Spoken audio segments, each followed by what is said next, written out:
Praise God. Good evening sa lahat. Good evening po sa nasa live ng mga nanonood. Mukha po ba akong kinakabahan? Laging ganun ang dialogue no? Pero hindi Kailangan lagi tayong ready na i-share ang Word of God, di ba? Pray po muna tayo, no? Panginoon, marami pong salamat sa opportunity, Lord, na ipinagkaloob mo po sa akin, O God, upang magamit, Lord, na maihayag ang iyong salita, Panginoon, at mapag-aralan namin at maunawaan namin, Panginoon, ang nais mong i-reveal, Lord, this night. Salamat, Panginoon, sa presensya ng bawat isa. Salamat, Lord, sa nagbigay ng time, Lord, para makapakinig muli ng iyong salita, Panginoon. Pinupuri ka namin, Panginoon. Ikaw po, Panginoon, ang maitaas. Ikaw ang mag-glorify, O God, sa mensaheng ito, Lord. Gamitin mo po ako, Panginoon. Patuloy mo po akong samahan at bigyan ng wisdom, O God. At alam ko po, Lord, na ang salitang ito, Panginoon, ay hindi mawawala ng saysay, Panginoon, sa bawat isa, O God. Marami pong salamat. Ibinabalik namin ang lahat ng kapurihan. In Jesus' name we pray. Amen and amen. Praise God. Before ko po yung post yung title ng ating pag-aaralan, mag-ano muna ako, pampatanggal lang ng magtatawag po ako, parang may papagawa lang po ako. Tatawag po ako ng mag-asawa at saka isang walang asawa. Di bali 3 tao po. Tinatawagan ko may kausap. Si Brother Heck na lang, tsaka Sister Dang. Brother Heck, Sister Dang, tapos, hindi na, sandali lang to. Tapos, si Tatay Rodel. Sige, Tatay Rodel, ikaw lang.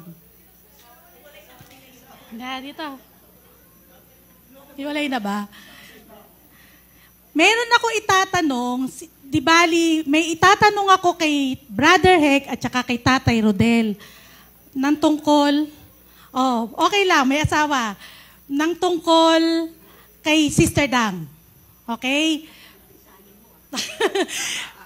May tatanong lang ako. Ngayon, ano natin to para mamaya ko explain anong purpose, bakit to. First question, kay Brother Heck tsaka kay Tatay Rodel. Anong birthday ni Sister Dang? Yung complete birthday. Si Tatay Rodel muna. Gusto niyo ako, hindi ko alam. Si Tatay Rodel, manghula ka o ano?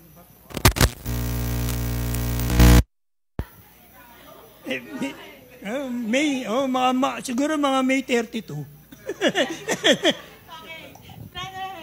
Brother 16. Brother 16? Bubuking Okay na yun. Okay. Question number 1 yun Question number 2. Brother Heck, Brother Rodel, what is the name of her mother? Tatay Rodel. Ano man? Aling Mila.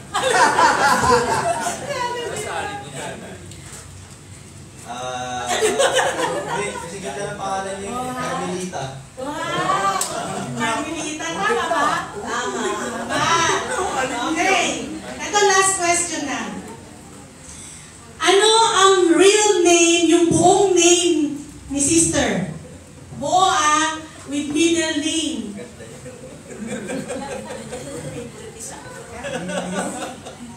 Carmelita.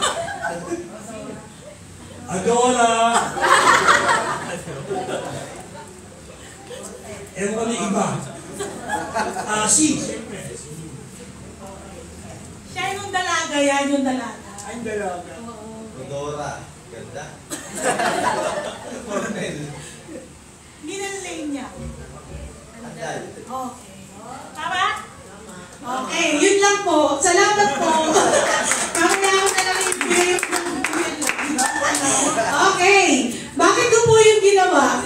Kasi may connection po yun sa ating pag-aaralan ngayon. Ang title ng ating pag-aaralan, yan. relationship with God. Praise God, no? Ang sabi po dun sa yan, meaning ng relationship. Marami po ako nabasa na meaning or definition ng relationship. Pero kinuha ko na lang po yung pinaka-simplest and yung madali namang maintindihan. The way in which two or more concepts, objects, or people are connected, or the state of being connected. Di ba? Bakit ko kinuha yung mag-asawa at yung isang hindi mag-asawa? Obviously, alam nyo kung sino yung connected, kung sino yung may relationship, di ba? Obviously, sa illustration na yon, makita natin na kilala ni Brother Hex si Sister Dang. Kasi, in a relationship sila. They are couple, they are married, di ba? Mag-asawa sila. Si Tatay Rodel, since wala siyang relationship kay Sister Dang, hindi niya kabisado or hindi niya kilala yung identity ni Sister Dang. Right? So, ang sabi dito, no, yung relationship daw, pinaka-importanting part ng relationship is to understand the person that you have with relationship with. The person that you will have a relationship. Kailangan daw, naunawaan natin at kilala natin yung tao na yun. Kasi connected ka nga eh. Hindi masasabing meron kang relationship kung hindi mo kilala yung karelasyon mo, di ba? Tama po yun? Praise God. Ngayon, yung definition ng relationship, kailangan nga doon, isang importanteng part nga doon po doon, malaman natin maunawaan natin yung character at nature ng tao na yon. And this applies with God din. Praise God, no? Ito, applicable po to sa Panginoon, yung relationship natin sa Lord. Yes. Amen. Sabi dito, no, ang pagka daw hindi mo nauunawaan yung very nature and character ng Panginoon, magkakaproblema ka. I mean, obviously, yun nga, katulad ng Tatay Rodel, wala siyang connection eh, hindi niya kilala, hindi niya alam. So, misunderstanding his character and nature is one of the reasons many people don't have a positive relationship with him. Tama po, di ba? Nowadays, I mean, yung panahon po natin, lagi po natin sinasabi sa mga unbeliever, hindi naman religion yung ino-offer namin sa iyo. Di ba? Bakit? Ano po yung ino-offer natin? Right relationship. Ngayon po habang pinag-aaralan ko po itong lesson na ito, no, naano ko na, kaya pala talagang hindi religion, hindi ano pa mang bagay, kundi right relationship natin sa Panginoon. Ang importante, yun yung ino-offer. Kasi yun ang gusto mangyari ng Lord. Magkaroon tayo ng right relationship sa Kanya.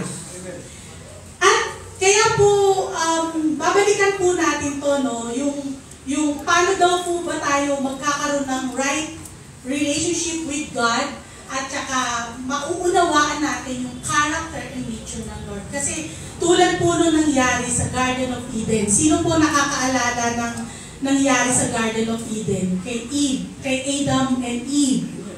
Di ba po, yun po yung same exactly na nangyari doon sa Garden of Eden, no? Yan. Sa Genesis 3, no, basahin natin yan. Dahil si Eva, may lack of understanding siya sa Lord. At alam ni Satan yun. Anong ginawa ni Satan? Basahin po natin ito, no? Malaki po ba yan? Ayan, sabi sa Genesis 3:1, now the serpent was more cunning than any beast of the field which the Lord God has made. And he said to the woman, has God indeed said, you shall not eat of every tree of the garden? And the woman said to the serpent, we may eat the fruit of the trees of the garden. But of the fruit of the tree which is in the midst of the garden, has said, you shall not eat it, nor shall you touch it, lest you die.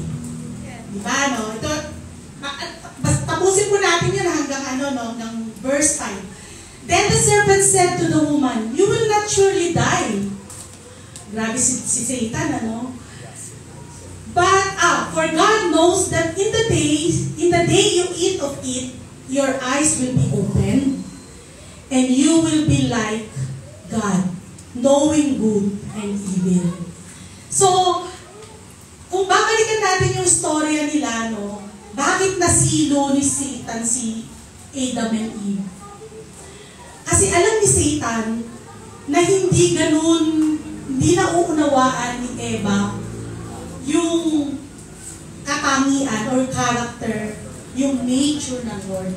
At saka, remember po, si Satan is the father of lies. And siya ang father ng deception. Lahat na ng negative nasa kanya.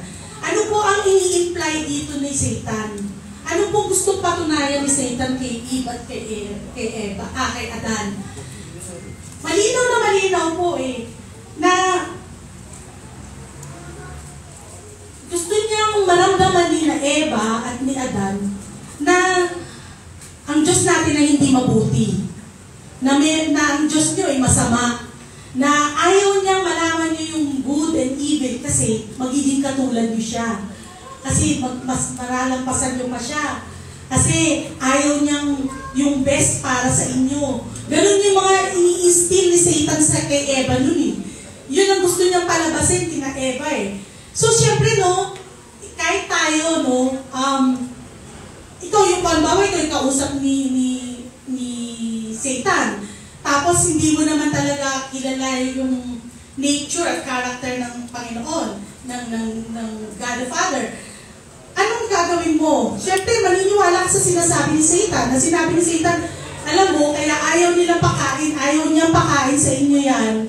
Dahil kasi, pag nalaman niyo yung good and evil, magiging katulad nyo na siya. Which is, yun ang gusto niyang, ayaw niyang maranasan nyo yun. Ayaw niya na magkaroon kayo ng maganda, yung the best. Ma-experience nyo yung best. Ayaw niya. So, yun yung inaano ni Satan sa kanila, no? Yes.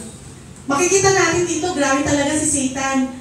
Talaga sobra yung pagmamalain niya sa Lord. Ano ba yung malain? Yung paninirang puri niya sa Panginoon. Talaga siniraan niya na ang Panginoon. Parang gusto niya talagang ipakita sa tao na yan ba ang Diyos nyo? Diba? Masama yung Diyos nyo. Hindi mabuti ang Diyos mo. Kasi kung mabuti siya, bakit ayaw niya pakain yun? Diba? Oh, so, ang gusto niya ipaalala or iparamdam sa tao kay Eva at saka kay Adan na hindi ayaw talaga ng Lord na mapabuti sila at gusto silang saktan ng Father. Gusto silang ma-hurt ng God. Yun ang ini-imply ni Satan sa kanila, no? Yes. The same thing sa nangyayari sa atin ngayon. We live in this world. Sabi nga, di ba, sa salita na, do not be conformed in this world, di ba? Bakit sinabi ng Lord? Kasi, ang sanlibutan talaga ano ba i-offer sa atin. Yan ang talagang pang-ano na ni Satan sa atin up to this present, up to this generation. Pinapakita ni Satan yung mga magagandang bagay. Lahat ng karangyaan, lahat ng sarap, lahat ng magagandang bagay na nasa sanlibutan. Papakita niya sa'yo. Kasi sinasabi ni Satan sa atin ngayon, sa generation natin, pag sumunod kayo sa Lord, pag sumunod kayo sa Diyos, or nakinig kayo, hindi nyo mararanasan yung totoong happiness, yung true happiness. Diba? Dinidisip na naman niya tayo. Yes. Imagine, ginawa niya kay Eva, na-deceive niya si Eva. Napaniwala niya si Eva na ang Diyos ay hindi mabuti, na ang Diyos ay madamot, ayaw iparanas sa atin yung kung ano yung kinalalagyan niya bilang hari, di ba? Pero ngayon, ganun din tayo, not knowing na si Satan talaga is ipapakita niya sa'yo yung lahat ng masasarap, lahat ng magaganda, lahat ng magsasatisfy sa tao. Diba? Yun yung ino-offer ng sanglibutan. Ay yun ang ino-offer ni Satan sa atin. Contrary sa word ng God, diba? Contrary yun. Kasi, ang gusto nga ng Lord is, alam natin yung evil at saka good. Yun yung talagang ano niya eh. Dito, babalikan natin kung bakit nung panahon sa Garden of Eden, nagkaroon ng law, nagkaroon siya ng rules, ang God, ang Father, sabi niya, kung hindi daw, kasi para daw natin ma-identify yung, yung intensity ng kasalanan natin.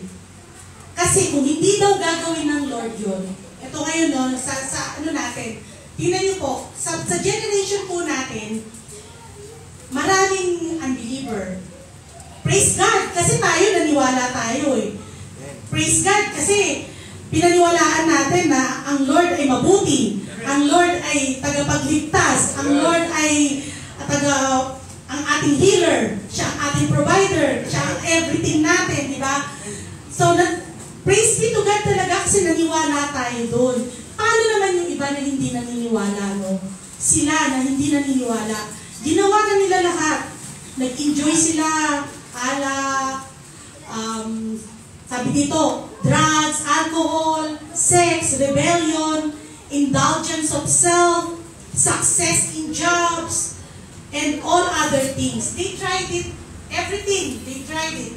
Yet, hindi sila satisfied. Hindi sila masatisfied. Diba? Bakit po? Kasi nga, nakikita lang na nila yung parang outer, layer lang ba? Yung hindi nila nakikita talaga yung behind that. Bakit pinapakita na ni Satan yung mga yan? Diba? Kasi alam ni Satan yung kahinaan ng tao eh. Sa mga material, sa kung ano yung wala, syempre, hahanapin mo yun eh, di ba? Ino-offer sa'yo ni Satan. Hindi mo ba susunggaban? Syempre, susunggaban mo yun. Kasi wala ka nun. Tapos ino-offer ni Satan. Not knowing, it will lead to destruction. It will lead to death. Hindi nila alam. Wala silang alam na ang gusto ng Lord, ayan, the truth is that God is a good God. Amen? And His will for us is only good. Amen. Yun yung will ng Lord. From the beginning, from the start pa lang na kinreate niya ang mundo, kinreate niya ang tao. Ayan ang desire ng Lord. Every good things comes from God nga, di ba po? So, yan lang yung talagang laman ng heart ng Panginoon eh. Pero si Satan talagang dinideceive tayo eh. Nagsisinungaling talaga siya sa atin eh. Yan, in Numbers 15:32, no, may mga tao po kasi na kaya hindi naniniwala na mabuti ang Diyos. Kasi po, meron pong isang eksena, ito po sa Numbers 15:32-36. A man picked up sticks on the Sabbath day and was stoned to death for failing to observe the Sabbath. Paul said, Old Testament law was given to make the sin that we've committed become exceedingly sinful. Ano po ibig niya sabihin ni Paul dito? Yan. Sa Romans 7:13. As then what is good? Sabi dito, no? As then what good become? Death to me. Certainly not, but sin, that it might appear sin, was producing death in me through what is good, so that sin through the commandment might become exceedingly sinful. Ito po yung purpose. Bakit po naggawa ng rules ang Lord? Para maunawaan natin ng tao. Maunawaan ng tao na kung gaano ka-intense nga yung mga kasalanan na nakukumit natin. Kung ano yung level nun. Kung gaano natin kinakalaban ang kalooban ng Lord. Kasi kung wala daw po yun, ayan po, God gave the Old Testament commandment to make our sense of right and wrong more acute and to bring us back to the fact that we need a Savior. Kasi, nung panahon daw po na noon nung panahon ng mga ninuno natin, basihan ng level ng kasalanan at yung favor ng Lord, basihan nila sa action, sa performance. So, sa kanila, pag may bawa, tinignan, nagko-compare sila, nagkakaroon sila ng comparison sa kapwa nila, sa bawat sa kasama nila. Kinukumpare nila, halimbawa, si Brother Jason, nakakuhit siya ng kasalanan, yet hindi siya namatay. Iisipin ko, bakit siya nakagawa siya ng kasalanan pero buhay siya? Hindi siya namatay. So, hindi totoo yung sinasabi na pagka hindi ka sumunod sa Diyos, pag nagkasala ka, mamamatay ka. Hindi totoo yun. Yun ang sinasabi. So, ang ano doon is, binababa nila yung standard nila. Pag na-compare nila na, yung iba nga, kahit nagkukumit ng kasalanan, hindi naman namamatay. So, para sa amin, ang pagmamahal o ang acceptance ng Lord, hindi yun sa gawa, ay hindi yun sa pananampalataya, kundi sa gawa. Yun ang pag-unawa ng tao.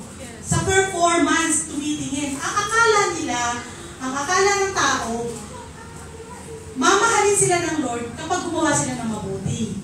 Ang akala ng tao, kapag sumunod sila sa utos ng Diyos, doon pa lang nila mararanasan yung favor ng Lord. Doon pa lang nila mararanasan na mahal sila ng Lord. Doon pa lang nila mararanasan na may relationship sila sa Lord.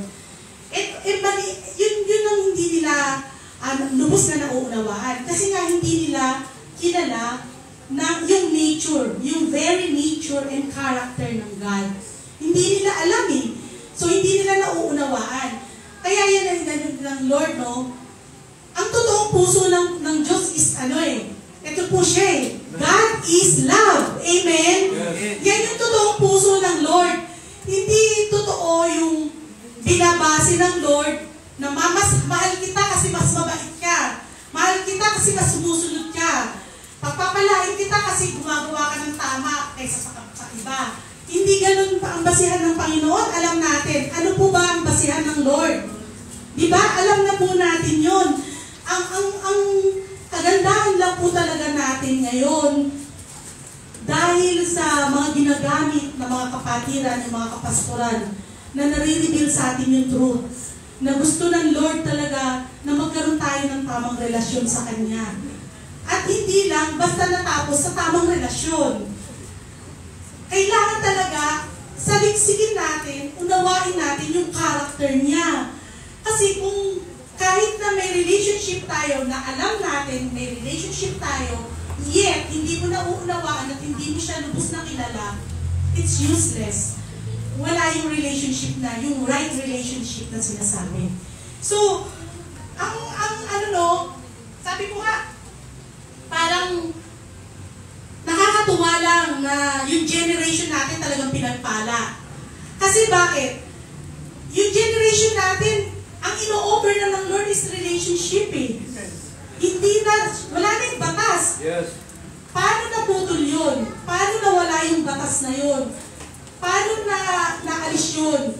Kasi ang ano dito is, kaya naman nagkaroon ng batas nga para nga malaman ng tao yung intensity ng kanilang kasalanan, no?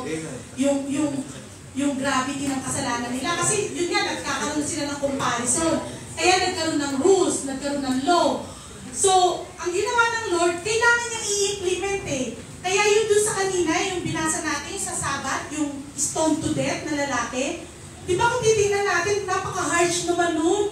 Nakita lang na namumulot ng stick dahil hindi nagsimpo ng Sabbath day, hindi nag-serve ng Sabbath day.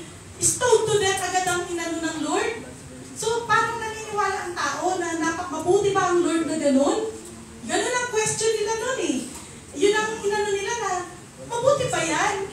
Eh, nakita lang na namumulot yung lalaki, stone to death. Di ba grabe yun? Harsh. Napaka-harsh nun, parang walang puso talaga. Di ba? Pero yun nga yung sabi ng Lord eh. Since ang nature niya is, He is love. Yun talaga yung design ng heart niya. Mahal niya tayo. Ayaw niya tayong maligaw ng landas. Ayaw niya tayo. So, kailangan niyang i-implement. Dahil binaba niya, ginawa niya yung batas, naggawa siya ng rule, kailangan niya i-implement yun. Kailangan parusahan ang nagkasala. Pinakita niya lang sa tao na ang sinabi niya ay sinabi na. Ang ginawa niya, ini-implement niya. Kailangan niya i-implement kasi sinabi niya eh. Nagbigay siya eh. Nagbaba siya ng batas.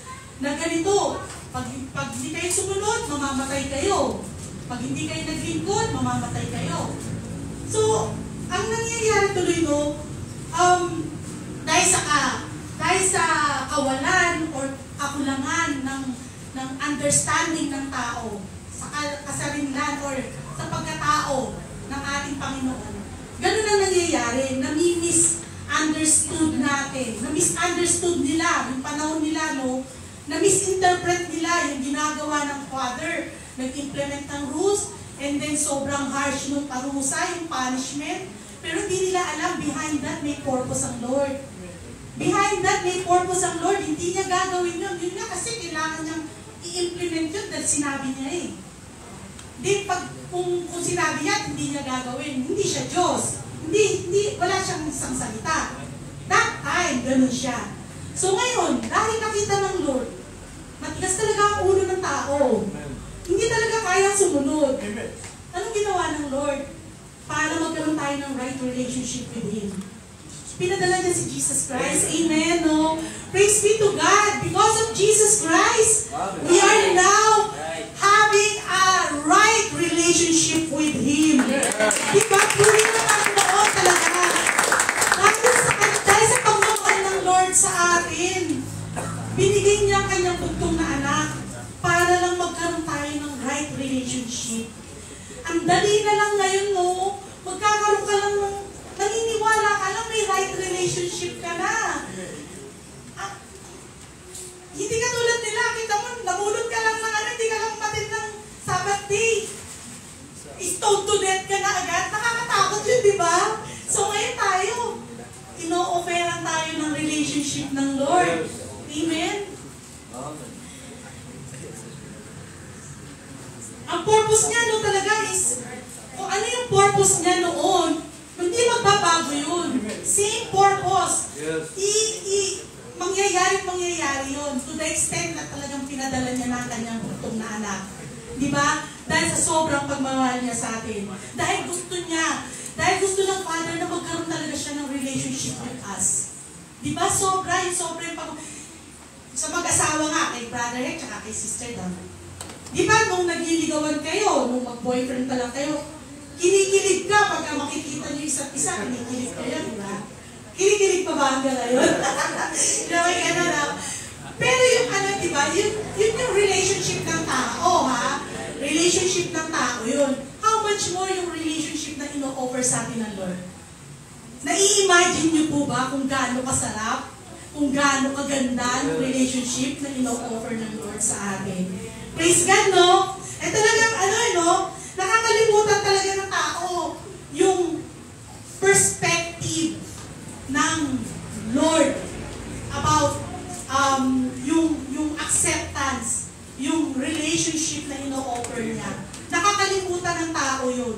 So if we are not aware, kung hindi talaga tayo, kung ngayon na meron tayong relationship, alam natin, we have a right relationship with the Lord, yet hindi natin siya kinikilalang lubos, yet kulang pa rin sa'yo, hindi mo pa rin siya lubos na kilala. Kapatid, ako na lang po nagsasabi, kilalanin natin para lubos natin makilala, lubos natin maranasan yung sarap at ganda ng relationship natin sa Panginoon. Amen? Diba? Yung buhay na binigay sa atin ng Lord. Yan ang good news, Sabi ko na you can have relationship with God today regardless of the failures in your life. Amen, no? Sabi nga ang tao talaga, failure lagi Palpak tayo, supply tayo. mabuting balita ng Lord. Meron na tayong access to have a good relationship with God through Jesus Christ. Amen? Kailangan lang natin talaga, ito po yung all He asks is that, believe and put your faith to the Lord Jesus Christ. Diba? Sabi dito,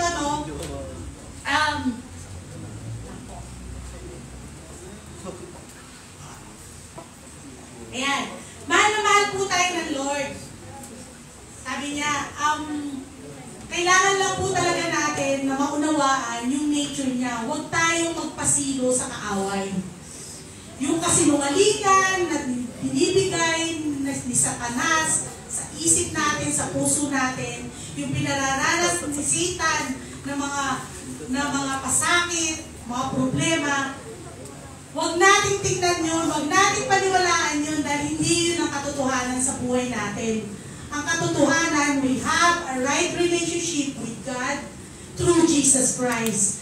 In-accept mo na si Jesus Christ eh. Tinanggap mo na si Jesus Christ. Pinaniwalaan mo na yung kanyang salita. Naniwala ka na tinapos na niya sa krus. Yung lahat ng dusa, lahat ng sumpa, tinapos na niya sa krus. Babalik ka pa ba? Maniniwala ka pa ba sa pagsisilo, yung kasinungalingan ni Satan? Of course, hindi na, di ba? Kasi yun na nga eh, kilala na natin. Kilala po ba natin ang Panginoon? Di ba? Salamat sa Lord. Salamat po talaga sa Panginoon. Sa sobrang pagmamahal niya sa atin, nakilala natin siya. Amen, no? At napaniwalaan natin yun. Yun ang mabuting balita na ngayon nararanasan natin. At dapat po, iparanas din natin sa mga mahal natin sa buhay na hindi pa nakakakilala sa Panginoon. Na ayaw pa nilang kilalanin o tanggapin yung truth na si Jesus Christ lang po talaga ang Savior natin, no one else. Wala na pong iba. Palakpakan po natin ang Panginoon no? Sa kabutihan, sa pagmamahal niya sa atin. Grabe po talaga yung bigyan ng Panginoon sa atin. No? Yung kaligtasan, pagmamahal, pagpapatawad, yung pagiging righteous lang natin. Nasabi ko nga, no, minsan nasasabi ko to na hindi ko deserve eh. Kung ano yung pinaparanas ng Lord sa akin, I don't deserve this. Pero bakit? Bakit ko nararanasan? Kasi naniwala ako. Yun lang talagang only way. Yun lang talagang pwede natin gawin. Paniwalaan mo. Maniwala ka. Kasi ginawa niya eh. Ginawa na niya. Hindi ka pa ba maniniwala? Ginawa niya. Sabi nga ni Pastor John last Sunday, di ba? Totoong tao. Yung mga ikwento niya, totoong tao yun nakaranas ng kabutihan ng Panginoon, di ba? Tayo rin. Totoong tao tayo eh. Anak niya tayo eh. So mararanasan din natin yung naranasan nila sa Panginoon. Hindi nagbabago ang Panginoon noon, ngayon, at hindi siya magbabago magpakailanman. He is the same God. Hindi siya magbabago. Kaya yun ang dapat po nating laging ingatan, yung relationship natin sa Panginoon. Ingatan natin to. Maraming relationship na broken. Maraming relationship, maraming marriages ang nasira. Bakit? Dahil hindi, kala natin yung sa mag-asawa, kilala na natin lubos ng tao, ang kapartner natin. Hindi pa rin eh, di ba? May mga misunderstanding nga eh. Meron nga mga pero bakit nga sila naghiwalay? Kasi nga, ganun nga ang nila eh. Ang perception nila sa relationship dun sa partner nila. Hindi naman nila lubos na kinilala. Pero tayo, praise God, nagkaroon tayo ng right relationship with God. All glory belongs to Him alone. Praise be to God. Yun lang po, no? Kaya, gusto ko lang po na yung huling na maging aware tayo at maging conscious lagi tayo sa patibong ng kaaway. Huwag na po nating hayaan na makapasok ang kaaway sa buhay natin dahil wala na siyang karapatan. Amen. wala na siyang karapatan sa buhay ng mga anak ng Diyos. Amen. Praise God. Palakpakan po rin ang anak ng Diyos. Okay. Kahit po nga, meron po tayong question and answer portion. Baka makalimutan ko din. Okay. First question. Yun yung first question. Ito to. First question. What question did Satan ask Eve? Ano po?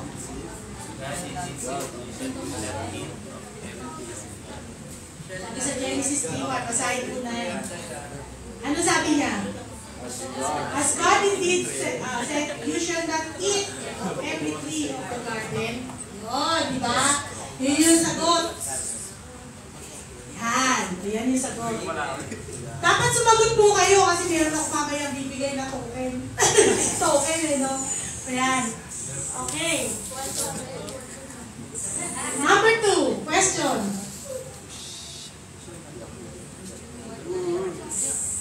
Ayan. What word or words did Eve add to what God actually said to Adam? Ano yung dinagdag ni Eve? Na hindi naman sinabi ng Lord, pero may dagdag na yung sinabi niya.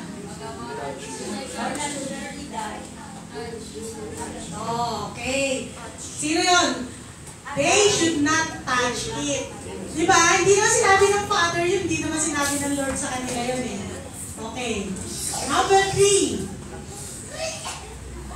Once Satan was able to instill doubt in Eve's mind regarding the word of God, what did she do in this verse?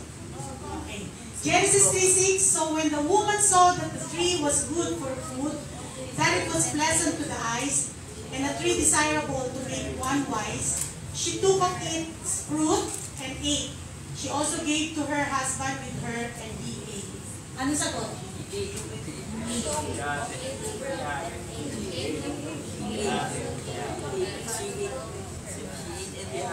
Ano visit? Ano sagot? Ha? Si ate?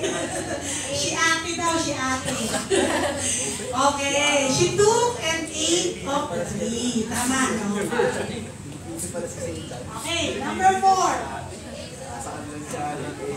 After Adam and Eve sinned, did God still communicate and pursue a relationship with them? Yes. Okay.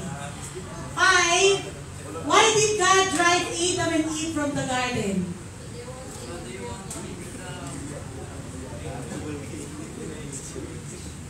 Napapasa niyo po. Napapasa niyo po ba?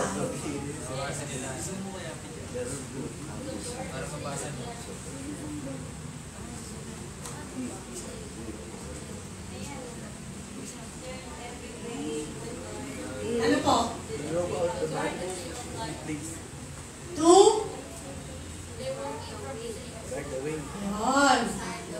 Para, ano sila, take away.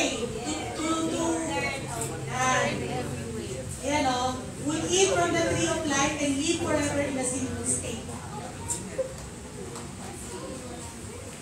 Can you see that this was an act of mercy by God rather than a punishment? Yes. Can you see that this was... How do we attain abundance of grace and gift of righteousness?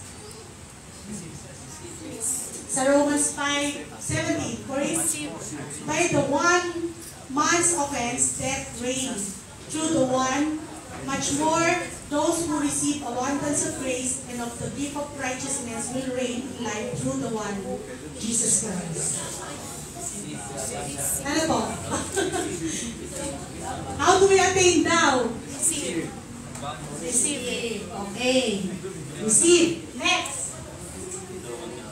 What do we really deserve if we sin? Death. Okay. 9. By grace, what does God give us instead?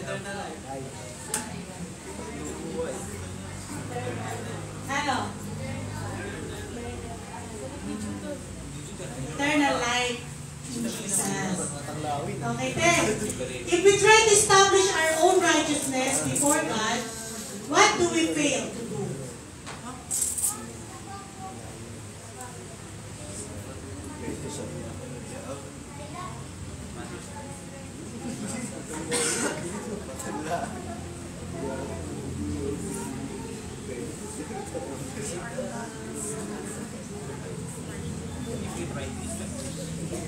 Ano po?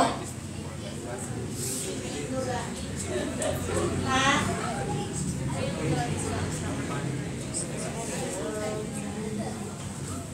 Ano yung sagot?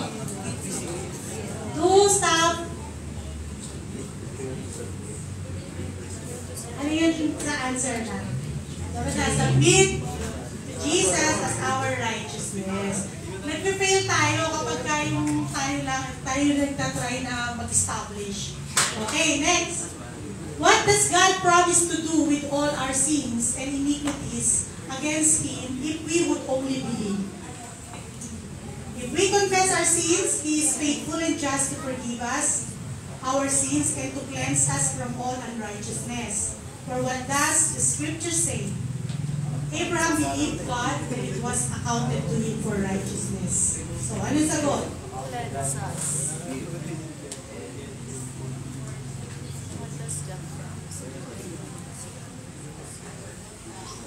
Ano sagot niya, Sister Jack? Remove them, forget them, and forgive them. Yun ang sagot doon. 12. Last question. What does this tell you about the character of God? Amen. That He is merciful and loving. God is love. That He is merciful and loving. Yan ang nature at character ng Lord. Amen. Palakpakan po ulit natin. Let's all pray mo. Maraming po salamat, Panginoon, sa kalakasan, O God, sa wisdom, Panginoon, na pinagkaloob mo sa akin, Panginoon. Salamat, O God. Alam po namin, Panginoon, na ang iyong salita, Lord, ay tumimo sa aming puso't isipan, O God. Naniniwala po kami, Panginoon, kung gaano mo kami kamahal, O God. Salamat po, Panginoon. Tunay, Lord, na wala kami pwedeng ipagmalaki dahil minahal mo kami una pa lang, Panginoon. Ikaw ang unang nagmahal sa amin. Ikaw ang unang nagbigay, O God. Binigay mo ang bugtong na anak, Panginoon, upang magkaroon kami ng tamang relasyon, Panginoon, sa iyo, O God. Salamat po, Panginoon, sa pagmamahal mo, sa biyaya mo, sa kalakasan, sa katotohanan, Panginoon, ng iyong mga salita, Panginoon. Tunay, Lord, na kami ay naniniwala, nananampalataya, Panginoon, na tinapos mo na sa cross ang lahat, Panginoon. Marami po salamat, Lord. Binabalik ko po ang lahat ng purihan, lahat ng pasasalamat sa matamis na pangalan ni Jesus. Amen and amen. Praise God.